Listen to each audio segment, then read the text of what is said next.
말씀에 아멘할 사람이 여기서 누가 있겠는가 그런 생각을 하게 됩니다. 뭐 복종 이러면 아주 기분이 나쁜.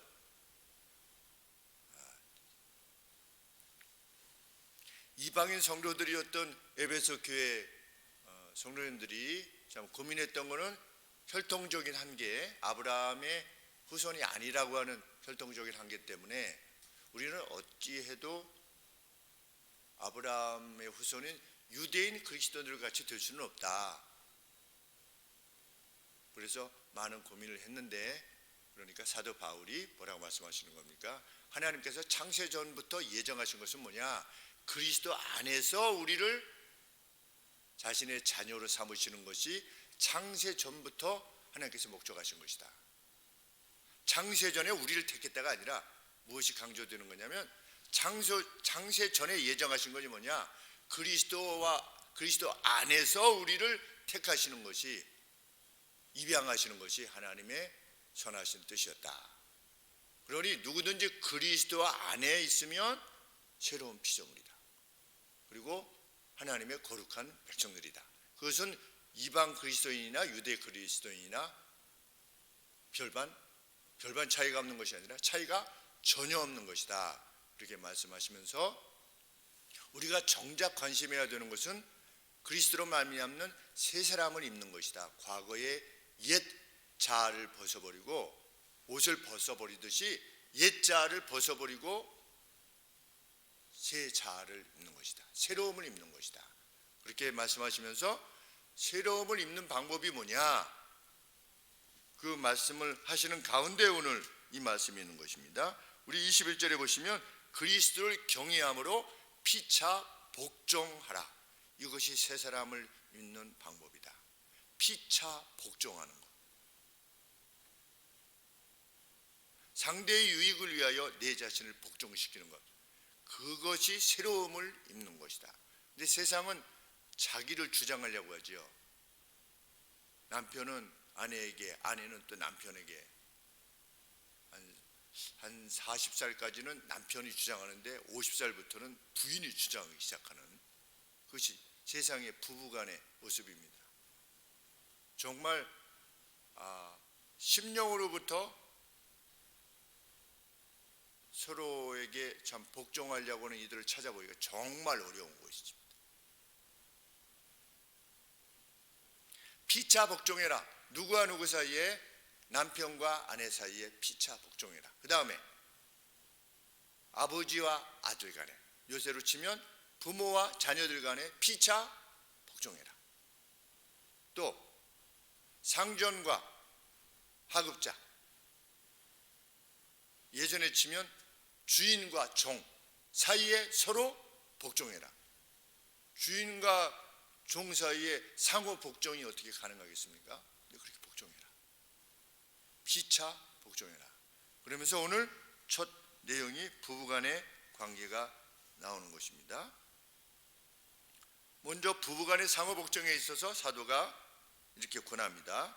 아내들이여, 당신 자신의 남편들에게 죽게 하듯이, 우리가 주님께 하듯이, 뭐 주님께 잘 복종하지 않는 사람들이야 뭐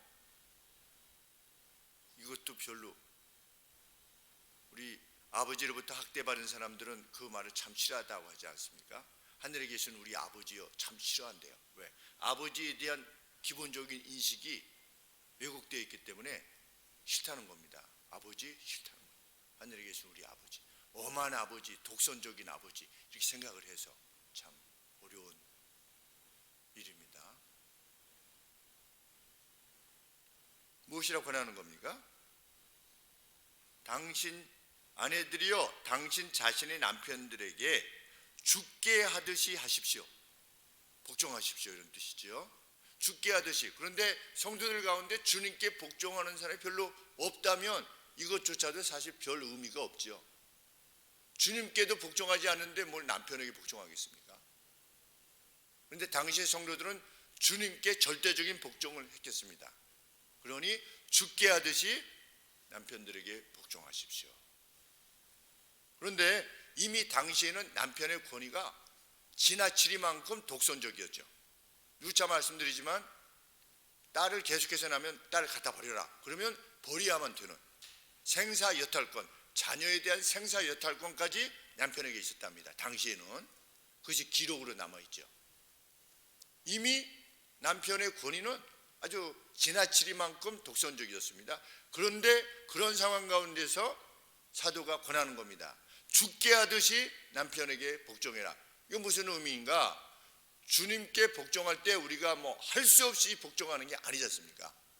마음으로부터 나오는 복종인 것이지. 우리 주님의 지혜, 우리 주님의 사랑, 애정, 그것에 인해서 우리가 주님께 복종하지요. 안으로부터 나오는 자발적인 섬김이지요. 아내들한테 그것을 요청하는 겁니다. 아내들이요, 정말 가슴으로부터 나오는 죽게 하듯 우리가 주님께 어떻게 합니까? 주님을 경외하지요. 그래서 경외함으로 복종하지요. 부인들이요, 남편에게 이렇게 복종하죠. 마음으로부터 나오는.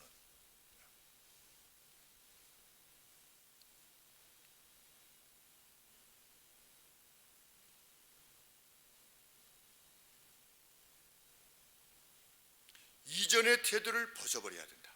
옛자. 왜 복종해야만 되느냐? 23절 말씀에 왜냐하면 왜냐하면 남편이 아내의 머리됨이 그리스도께서 교회의 머리됨과 같음이기 때문이다.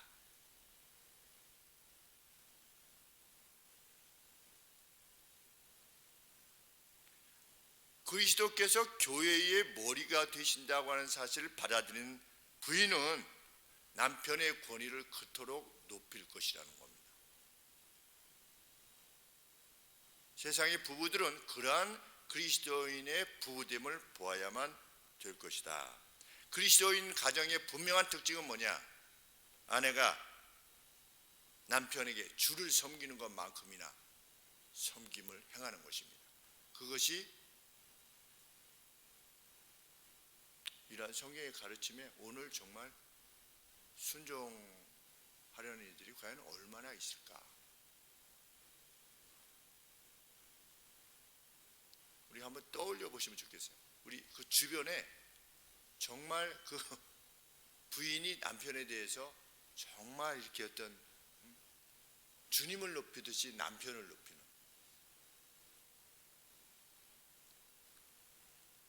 거의 못 보는 것 같아요. 거의 못 보는.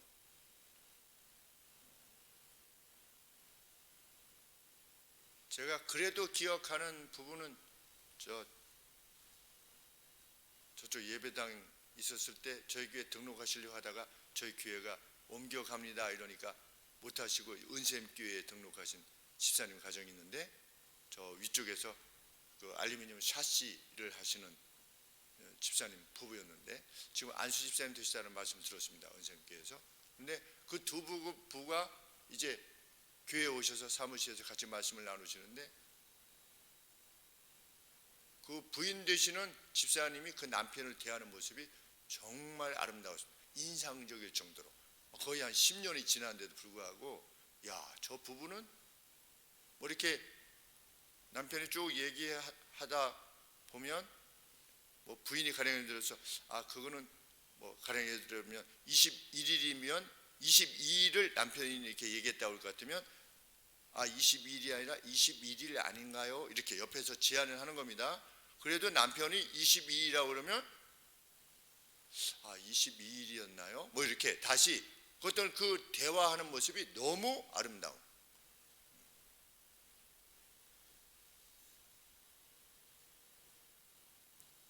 남편은 아내의 머리이기 때문이다.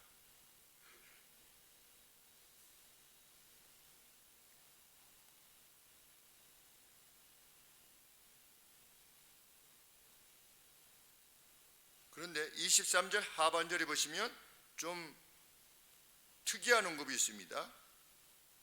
그가 친히 몸의 구주시니라. 그 말씀이 있죠. 23절 하반절에 좀 문맥에 이게 무슨 말씀인가? 좀 고민이 많이 되었던 내용입니다. 남편이 아내의 머리됨이 그리스도께서 교회의 머리됨과 같기 때문이다. 여기까지는 이해되지요. 그러니까 부인이 남편에게 순종해야 된다. 왜냐하면 몸의 머리가 남편이기 때문에 이러한 논리적 정의가 되는데, 갑자기 그가 친히 몸의 구주시니라. 그러면 거기서 그는 누구겠습니까? 예수님이시겠지요. 예수님이 친히 몸의 구주시니라. 왜 이 말씀이 주어졌는가? 부인들이 이의를 제기할 가능성이 있었기 때문입니다.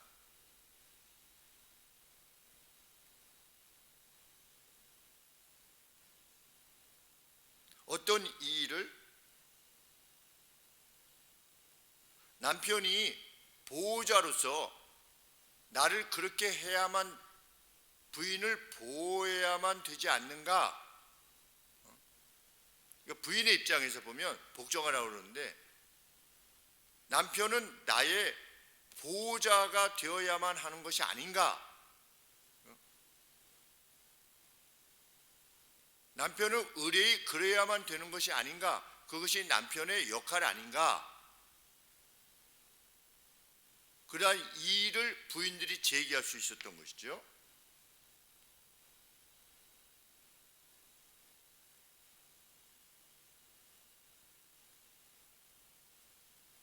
(24절에) 그래서 그러나, 뭐가 그러나입니까? 참 이 부분이 제가 잘 설명을 해드려야 되는데, 제가 준비해온 내용이 이렇습니다. 주께서 그분의 몸인 교회를 구하기 위해 자신을 내어주신 것 같이 남편은 부인의 보호자로서 그 자신을 그렇게 여겨야 되지 않는가? 왜 우리 보고만 그래? 왜 우리 보고만 복종하라고 그래? 남편도 부인의 보호자로서 그 자신을 그렇게 여겨야 될 거 아니야? 남편이 지내야 하는 마땅한 태도라는 것입니다. 부인들이 그렇게 생각할 여지가 있는 것이 틀림없다는 것입니다.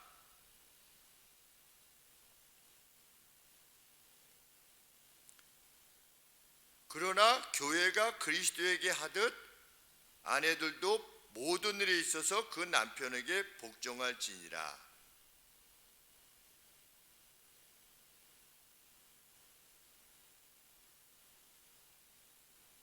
교회가 그리스도에게 종속되듯이 그렇게 또한 아내들은 모든 것에 있어 그들의 남편들에게 그러하다.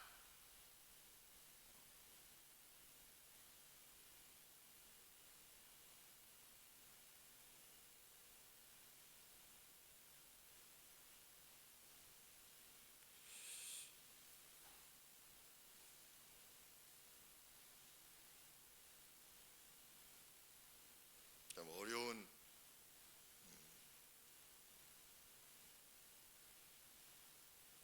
제가 준비를 할 때는 충분히 이해를 했는데,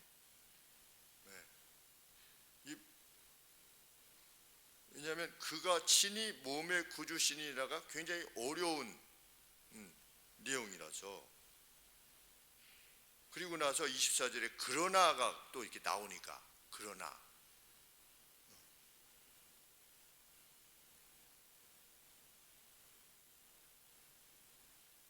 예수님 자신이 몸의 구주시다.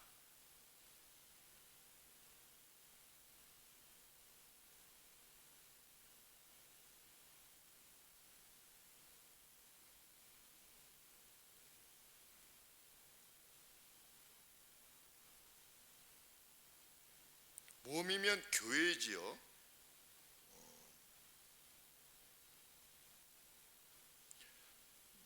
근데 본질적인 내용은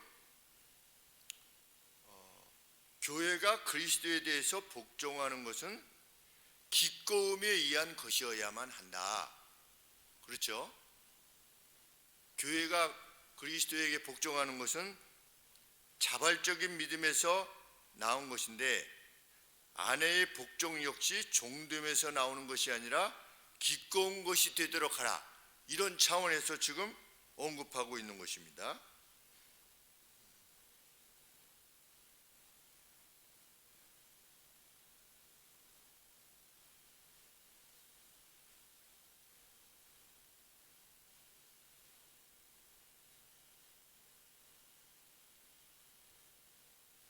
네, 조금 살피다가 다시 정확하게 판단이 되어지면 다시 이 부분은 말씀드리겠습니다. 그리고 이어서 남편들에게 피차 복종에 있어서의 복종의 방식을 지금 권면합니다. 남편들이여 당신의 아내들을 사랑하시오. 그리스도께서 또한 교회를 사랑하셨고 교회를 위해 그 자신을 포기하신 것처럼. 그래서 이루고자 하시는 것이 뭐냐? 주께서 말씀과 함께 물로 씻음에 의해 교회를 깨끗하게 하심으로 교회를 성결케 하신 것처럼, 그래서 주께서 교회를 모든 교회의 영광 안에서 그 자신에게 나타나도록 티나 주름이나 그 어떤 것을 지니지 않고 교회가 거룩하고 흠이 없도록 하시기 위해서 교회를 사랑하시고 교회를 위해서 자신을 포기하신 것처럼 남편들이여 당신의 아내들을 사랑하시오. 그러니까 지금 남편에게서는 무엇을 요구하고 있냐면 남편이 몸의 머리인 겁니다. 교회라고 하는 몸의 머리가 예수님인 것처럼 어떤 부부라고 하는 하나의 몸에 있어서 몸은 부인이고 머리는 남편인 겁니다. 그래서 예수님이 몸인 교회를 위하여 자신을 내어주심으로 교회로 하여금 영광스러운, 그래서 점과 흠이 없도록 하시기 위해서 그 몸을 위하셔서 그렇게 내어주신 것처럼 남편들이 어떻게 해라? 자기의 몸인 부인을 위해서 그렇게 하라는 겁니다. 몸이 점과 티가 없는 아주 그 성결하고 거룩한 교회인 것을 위해서 예수님께서 희생하신 것만큼이나 자기 부인을 위해서 그렇게 하라는 겁니다.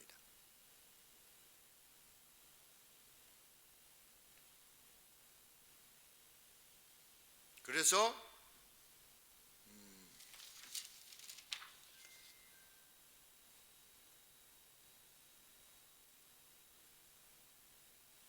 28절에 이와 같이 남편들도 자기 아내 사랑하기를 제 몸같이 할지니, 그들의 몸들과 같이 할지니, 그들의 몸들로서 할지니. 그러니까 여기서 그들의 몸은 뭡니까? 어떻게 보면 자기 몸이 아니라 이 부부간의 몸됨의 그 머리로서의 남편 그리고 몸으로서의 아내라고 하는 차원에서 언급되어지고 있다는 것을 알게 됩니다. 이와 같이 남편들도 자기 아내 사랑하기를 마치 무엇처럼 머리가 자기 몸을 아끼는 것만큼이나 귀하게 여기는 것만큼이나 할지니, 그래서 결국은 자기 아내를 사랑하는 자는 자기 몸을 사랑하는 것이니 결국 자기를 사랑하는 것이 된다는 겁니다. 그만큼 부부는 남편 아내가 아니고 하나의 몸이라는 겁니다. 머리와 몸.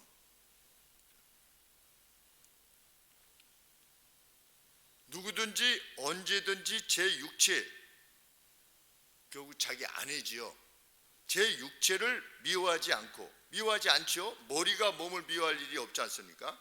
오직 양육하고 보호하기를 그리스도께서 교회를 보양함과 같이 하나니. 왜 그리스도께서 교회를 그토록 양육하고 보호하기를 원하시느냐? 우리가 머리이신 예수님의 몸이기 때문에, 우리는 그의 몸의 지체이기 때문에 예수님이 교회인 우리를 위해서 자기를 내어주셨다는 겁니다. 그것만큼이나 머리인 남편이 몸인 아내를 돌보는 것이 마땅하다는 거지. 그렇게 자기 부인을 이해해야 된다는 겁니다. 자기 몸.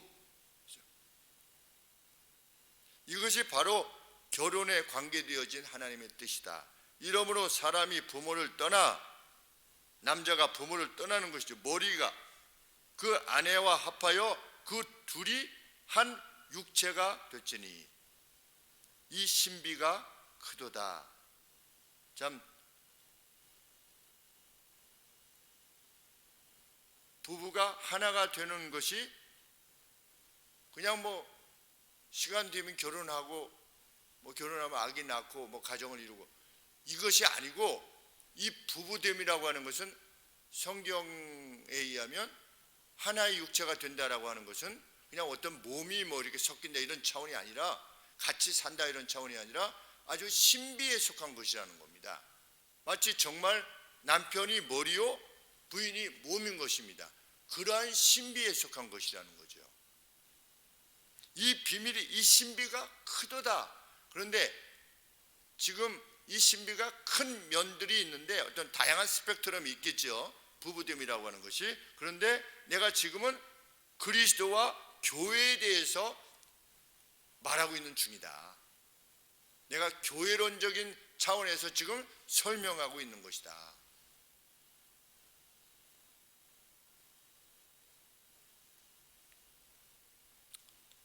참, 이 신비를 우리는 다 이해할 수 없지만,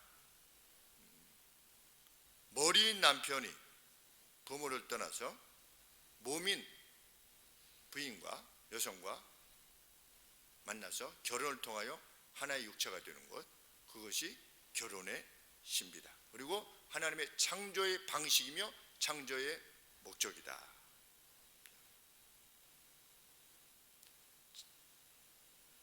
자신의 아내를 자신과 같이, 자신의 몸과 같이 사랑하는 것, 그리고 아내가 반드시 그녀의 남편을 존경해야 한다는 것, 바로 이것이 세 사람을 잇는 방식이다. 피차 복종에 있어서 그러하다. 이 성경이 가르치고 있는 것입니다. 정말 오늘 세상이 말하는 방식과 너무나도 다른, 그런데 이 변화는 그냥 내가 이전에 내 남편을 그렇게 대했어, 내가 이전에 내 부인을 그렇게 대했어 라고 하는 것에 어떤 사람은 수준이 어느 정도 이렇게 있는, 이미 예수님 믿기 전에도 어떤 수준에 있는데, 이런 수준에 있는 사람은 지금 이 말씀을 들었을 때 나는 거기다 조금만 첨가하면 되는 이런 방식이 아니라, 성경은 뭐라고 말하고 있냐면 새 사람을 입어라. 옛 자아를 벗어버리고. 그러니까 예수님을 알기 전에 내가 남편과 아내를 대했던 그러한 삶의 방식은 옛 자라고 말하리만큼 피차 복종에 있어서 전혀 새로운 사람이 되라고 간절히 호소하는 것입니다. 간절히 강하게 권면하는 것이고.